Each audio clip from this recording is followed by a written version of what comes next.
Again, I'm Sean P. Alquilita for the last topic of Rizal concerning about the trial of Rizal a century hence. So here in this topic, we're going to tackle about the details of what happened during the trial of Rizal, and also to argue that through this topic, the trial of Rizal, we can identify that Rizal is the national hero of the Philippines, or of the Filipino people. So let's take a closer look.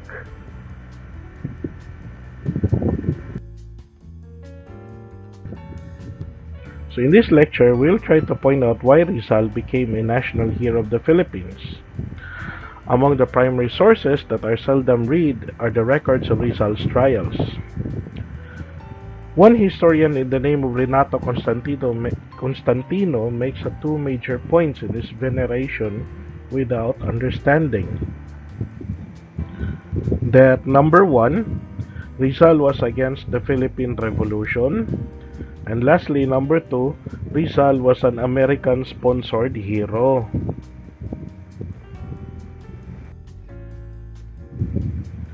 So before the trial itself held in December 1896, Rizal was interrogated in the late November 1896, and the evidence taken was used against him. The interview was quite revealing. For example, "Do you know Apolinario Mabini?" Rizal replied, "I do not know him personally or by name."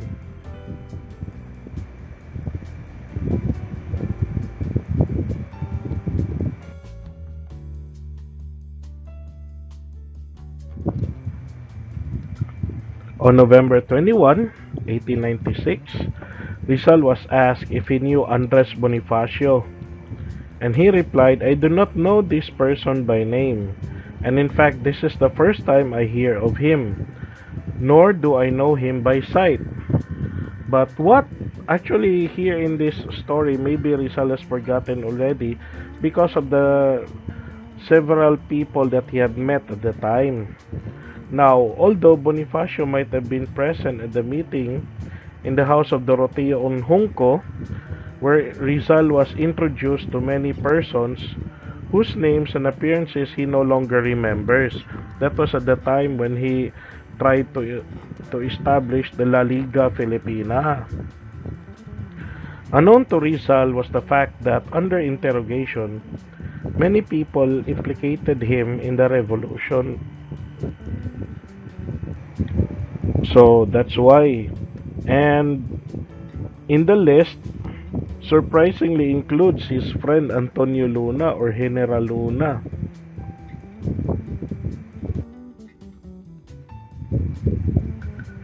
Now the prosecution asked whether Rizal was aware that his escape from the Pitan was being planned. And Rizal answered in this way, that rumors had reached me that I was, but no one had spoken to me directly about it, and I would not have consented to leave the Pitan in this fashion, unless they took me away by force and without warning.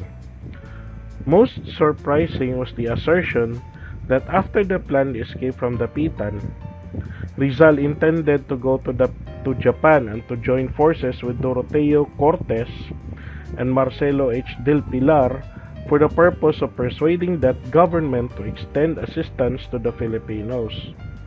Rizal replied, "I have no knowledge of such plan, and those responsible for this falsehood are doubtless ignorant of the mutual hostility between Doroteo Cortes and me, which effectively prevents them from working together on any project."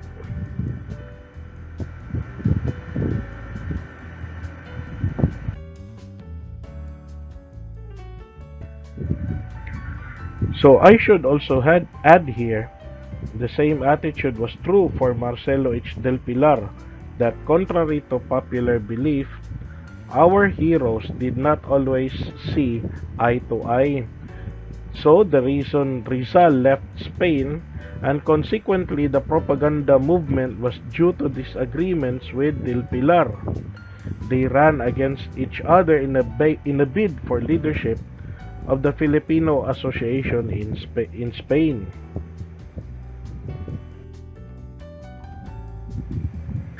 Two of the numerous depositions taken from the captured Katipuneros that implicated Rizal were presented as evidence, together from the letters from other people implicating him. Even his poems, which was written in Dapitan, like Kundiman and Ahimno al Talisay, were also included. All these were presented to the military court or to the court-martial to prove beyond reasonable doubt that Rizal was working for the separation of the Philippines from Spain.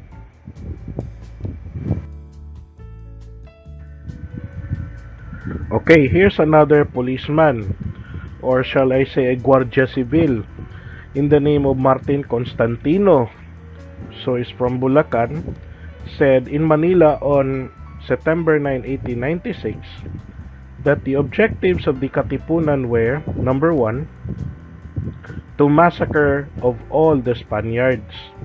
Number 2, proclamation of Philippine independence as soon as the Spaniards have all been massacred. And number 3, the supreme head would be Rizal, who would come to establish his headquarters in the city.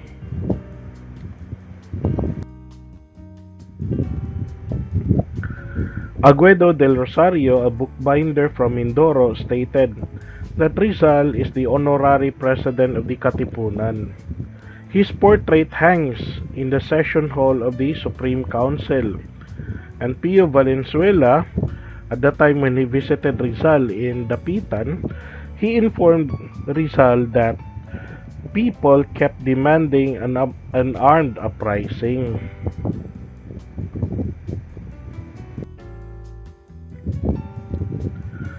So we add up from Pinkian, or otherwise, or also known as Emilio Jacinto, and also Tik-Tik, also known as Jose Toriano Santiago, to announce the Katipunan battle cry. So this is the battle cry of the Katipunan: long live the Philippines, long live liberty, long live Jose Rizal, death to the oppressor nation.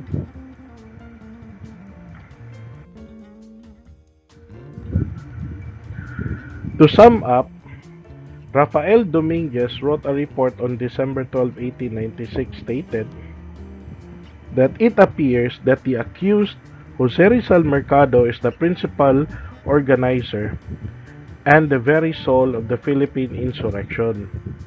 The author of associations, periodicals, and books dedicated to the cultivation and dissemination of ideas instigating the people to rebellion and sedition, and supreme head of the National Revolutionary Movement.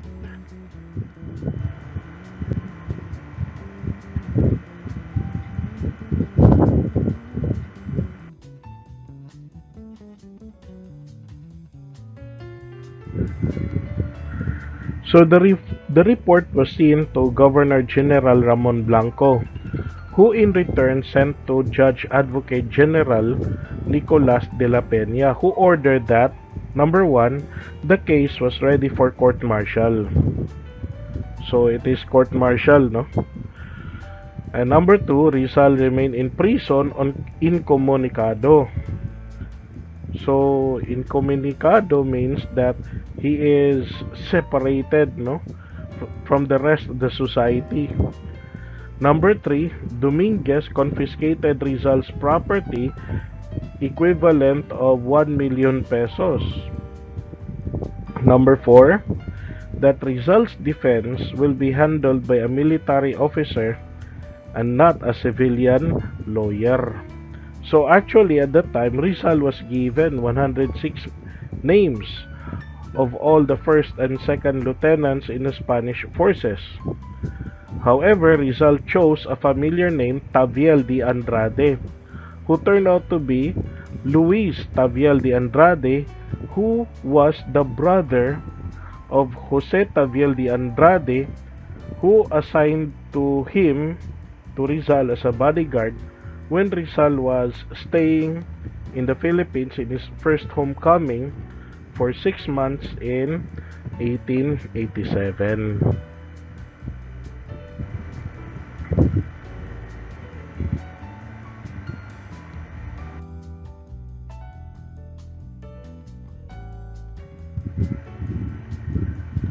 On December 10, 1896, Rizal requested that he be allowed to issue a manifesto to his countrymen. That this was granted by Governor General Ramon Blanco. 3 days later, and Rizal was informed December 15, the date found on the manifesto to certain Filipinos.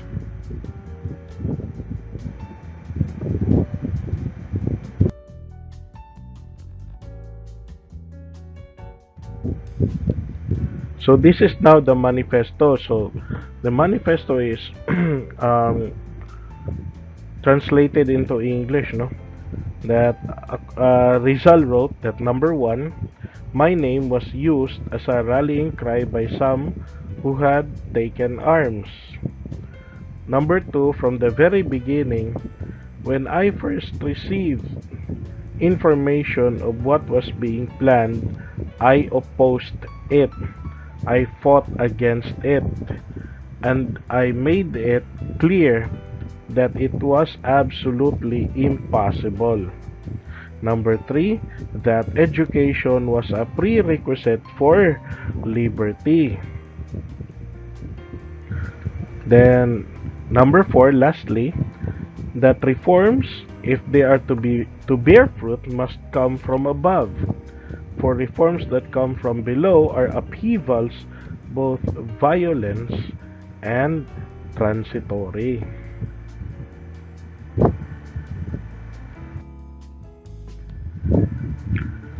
So, however, the new Governor General, in the name of Camilo De Paula, read the manifesto and asked that it be reviewed by the Judge Advocate General, who made the following comments.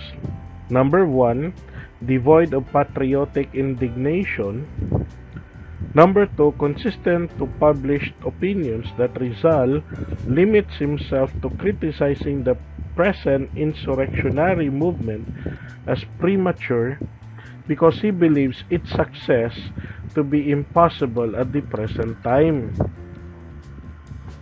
Number 3, that the independence can be achieved by means less dishonorable than those being employed by the rebels. Number 4, the manifesto can be summarized in these words: faced with a clear prospect of defeat, my fellow countrymen, lay down your arms. Later on, I myself will lead you to the land of promise. And lastly, number 5, a message is likely to stimulate the future spirit of rebellion. So this is now where the fake news began, no? This is where Camilo De Paula, it's either he misread it or he took Rizal's words personally, no? To the point that he likes Rizal to be executed, no?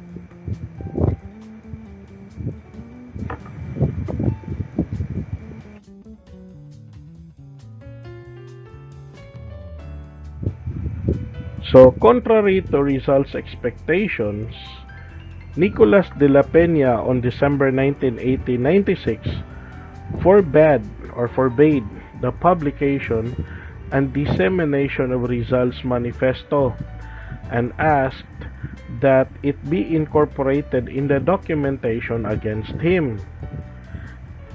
This very same manifesto is now quoted a century later to prove that Rizal was against the revolution, or even bloody revolution.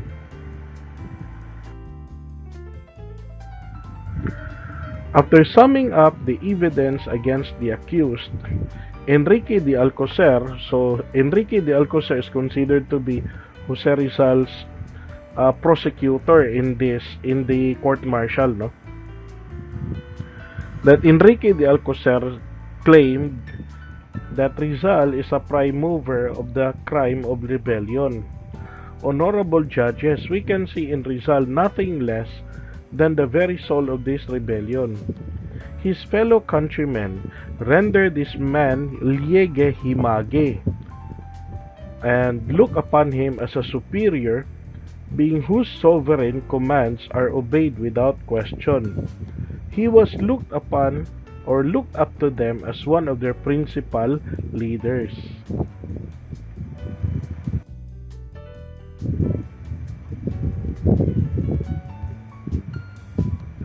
Then, Enrique de Alcocer moved that Rizal should be, number 1, punished to death, and if the sentence is remitted. Number 2, subject to perpetual deprivation of civil rights. Number 3, subjected to police surveillance for life.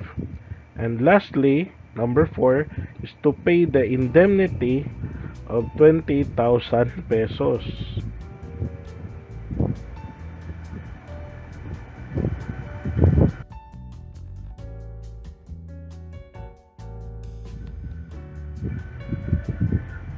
While the defense was working on a brief of the prosecution, another report was sent to the court by the Office of the Governor General on December 2, 1896. This summary of Rizal's life ends by picturing him as the great agitator of the Philippines, who is not only personally convinced that he is called to be the chosen vessel of a kind of redemption of his race, but who is considered by the masses of the native population to be a superhuman being, a being incapable of being subject to any restraint that might prevent him from fulfilling his providential mission.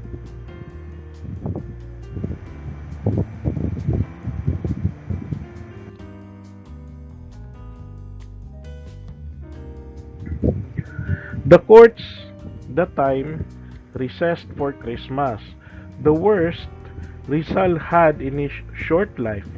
When the session resumed, the death sentence was meted by 7 judges in the court-martial. Their decision was reviewed by the Governor General, at that time it was already Camilo de Paula, who again turned it to the Judge Advocate General for comment. As noted elsewhere in the documents, Rizal had consistently declared his innocence. But as can be seen from the sarcastic comments of the Judge Advocate General, Rizal's fate was sealed. So here, Rizal was sentenced to death penalty of a crime that he did not commit. No, so that's unfair. That's an unfair justice on the part of him and also on the part of his family. That's why that is one of the evils during the time of Rizal, no? That the maladministration of justice.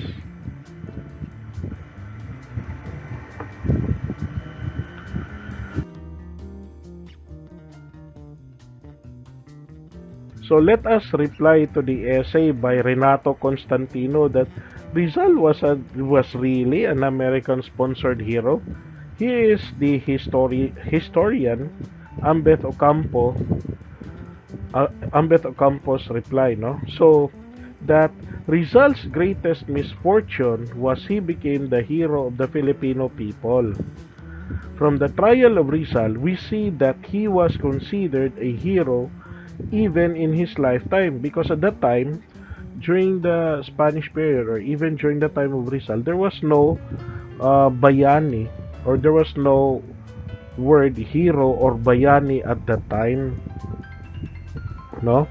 And his name became the password and the battle cry of the Filipinos, particularly to the Katipuneros.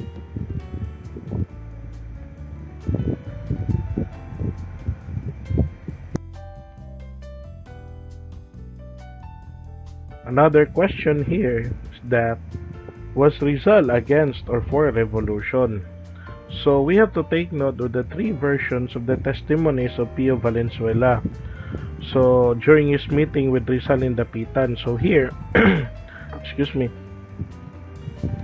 Pio Valenzuela was an emissary of the Katipunan and an emissary of Andres Bonifacio. No? So it was Andres Bonifacio who assigned Pio Valenzuela to to go to Dapitan to meet Rizal so that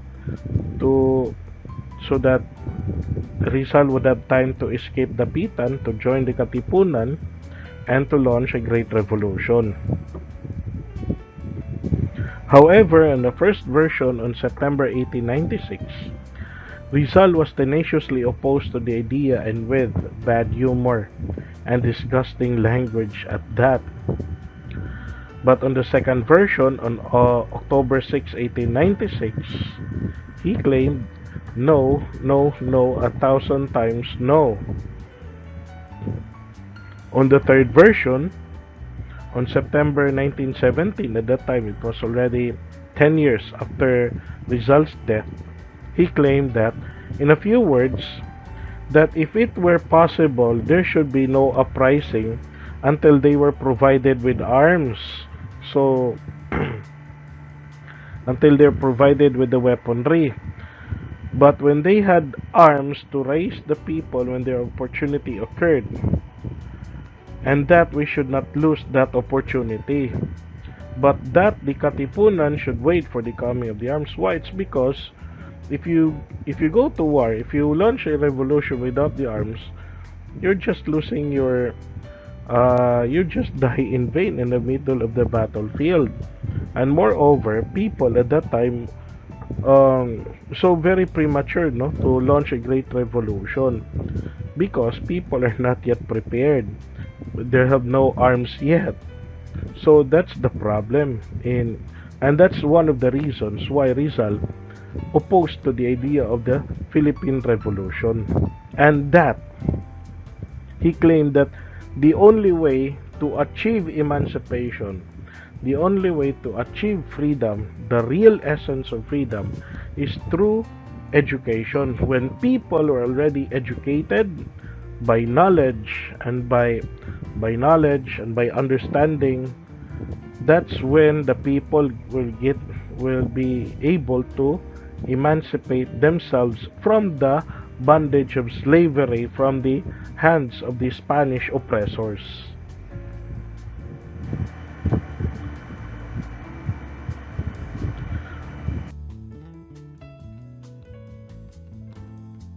Okay, so that's all for the last topic of the trial of Rizal. So once again, I'm Sean Xavier Alcalita. Thank you very much.